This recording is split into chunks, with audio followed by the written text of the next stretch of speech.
இன்றைய உலகம் முழுவதும் தொழில்நுட்ப வளர்ச்சி வேகமாக பரவி வருகிறது. கணினி, இணையம், மொபைல், சமூக ஊடகங்கள் போன்றவை மனிதர்களின் அன்றாட வாழ்க்கையின் ஓர் அங்கமாகிவிட்டன. இதன் பல நன்மைகள் இருந்தாலும் அதே நேரத்தில் சில தீமைகளும் தோன்றியுள்ளன. அவற்றில் மிகப்பெரிய சிக்கல் சைபர் குற்றங்கள் ஆகும்.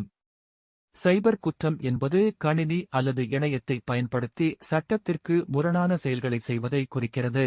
இணைய வழி திருட்டு, வங்கி மோசடி, ஹேக்கிங், போலி வலைத்தளங்கள், அடையாள திருட்டு, ஐடென்டிட்டி தெஃப்ட், வைரஸ் தாக்குதல், குழந்தைகள் தொடர்பான குற்றங்கள், ஆன்லைன் பண மோசடி போன்றவை சைபர் குற்றங்களாக கருதப்படுகின்றன. சமூக ஊடகங்கள் மூலம் பலர் மோசடிக்குள்ளாகின்றனர். போலி சுயவிவரங்களை உருவாக்கி பணம் பறிப்பது, பொய்யான செய்திகளை பரப்புவது, தனிப்பட்ட புகைப்படங்கள் மற்றும் தகவல்களை திருடுவது போன்றவை பொதுவான குற்றங்களாகும்.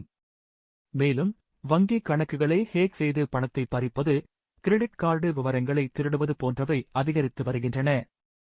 சைபர் குற்றங்களின் விளைவுகள் மிகுந்த ஆபத்துகளை ஏற்படுத்துகின்றன.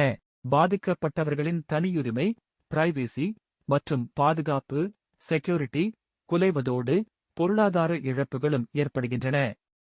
சில சமயங்களில் மன அழுத்தம், மனச்சோர்வு போன்ற உளவியல் பாதிப்புகளும் உருவாகின்றன.